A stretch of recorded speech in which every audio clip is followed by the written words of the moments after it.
Je suis avec un homme, ça va faire 12 ans.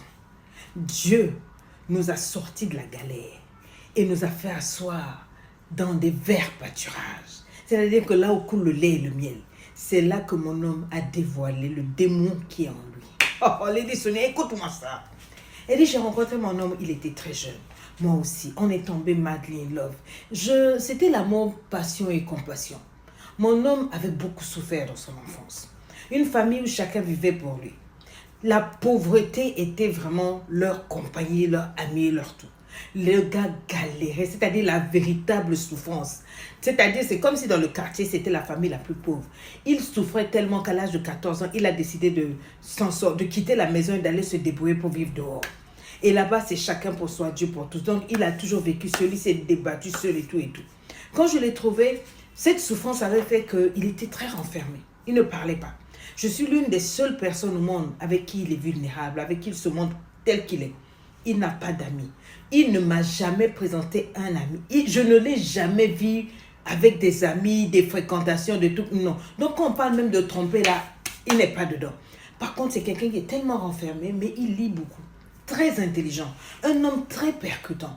Il lit beaucoup, il se cultive, il suit les émissions et tout et tout. Et c'est un homme qui croit en lui. À cause de cette souffrance-là, il a un caractère un peu particulier. Anyway, cette galère-là l'a accompagné même dans notre relation.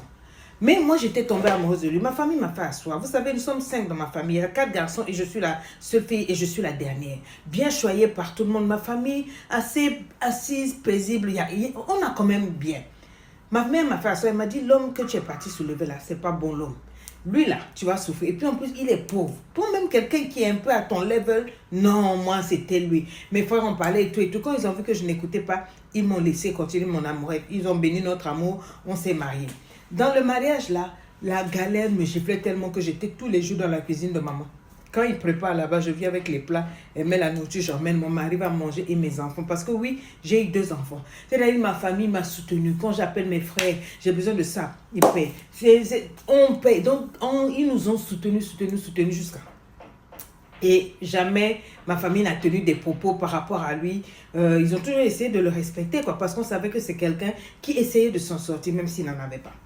Et puis, pendant la crise de Covid, je pense que tout le monde sait ce que c'est que Covid, Dieu a eu pitié de mon homme. Il a été recruté et il travaillait depuis la maison. Il était bien payé, les choses ont changé pour nous.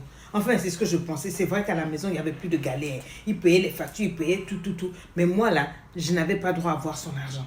Jamais il n'a enlevé 5 francs pour dire, chérie, voilà pour toi. Non. Alors que quand il ne travaillait pas, je me débattais par-ci, par-là. Quand j'avais un peu, je prends l'argent chez mes frères, je viens, je lui donne. Je faisais ceci. En tout cas, je le soutenais, je m'occupais de tout, etc. Mais lui, depuis qu'il travaillait maintenant, il disait toujours dans la maison, oui, j'ai des factures à payer. Si moi je fais pas ceci, si moi je n'avais le droit de ne rien dire, pas le droit de donner mon opinion, pas le droit de me plaindre, pas le droit de tout. Et le caractère.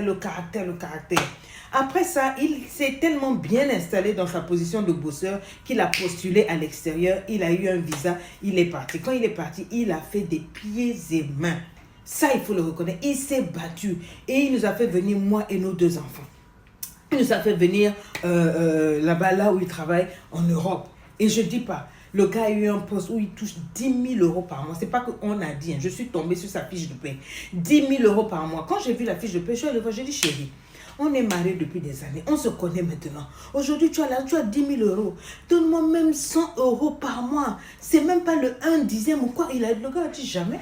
En tant que qui je vais te donner de l'argent? Je dis, il a commencé à me parler un français, je suis restée bouche bée. Il a dit que qu'est-ce que toi tu as fait pour que moi je te donne de l'argent? Tu ne connais pas la galère et tout. C'est-à-dire, à force d'avoir souffert, il a endurci son cœur, il a peur de manquer. Donc, donner l'argent à quelqu'un, il ne peut pas donner. Il dit que la manière dont j'ai vu qu'il a travaillé pour s'en sortir là, d'aller aussi travailler comme ça, je vais m'en sortir. Mais de ne plus jamais venir lui demander quelque chose. Je dis, je suis mariée, j'ai des enfants avec cet homme, mais quand j'ai mes menstrues, je suis obligée d'appeler mes frères ou ma maman pour qu'on m'envoie de l'argent pour que je puisse acheter mes petites emplettes personnelles et tout. L'homme ne dépense pas sur moi. Ce qui fait de son argent, c'est quoi? Mais c'est son comportement. Je suis maintenant arrivée en Europe grâce à lui. Et avec ça dans la maison, c'est compliqué. En tout cas, la dernière fois, j'avais besoin d'argent parce que je voulais m'inscrire au moins à l'école. Je me suis dit, au lieu de rester comme ça là, si je peux au moins aller à l'école et tout. Je suis partie lui demander s'il peut m'aider à payer. Il m'a insulté, il a insulté toute ma famille. Il a traité toute ma généalogie, mes ancêtres, il nous a ramassé, traité de tous les noms. J'ai dit, j'ai tellement eu mal. J'ai dit, je vais sortir pour marcher. En marchant dans la rue, je pleurais, j'ai éclaté en sanglots. Et j'ai pris mon téléphone, j'ai appelé ma mère. La première fois que j'appelle ma mère, dans ce cas-là, quand j'ai appelé ma maman, c'est-à-dire, elle a rassemblé la colère, les frustrations de depuis toutes les années. Alors, elle a pris le téléphone.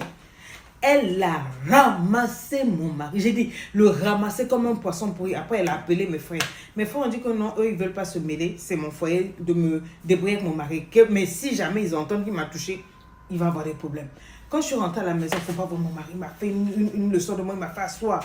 Il a dit que je ne suis pas une femme. De toute façon, il y a des problèmes dans tous les foyers. Pourquoi je me comporte comme ça? Et tout, et tout. J'ai dit, mes chéris, dès qu'on a un problème ici, depuis qu'on est ici, là, tu fais 3 mois, 3 semaines, 1 mois sans m'adresser la parole.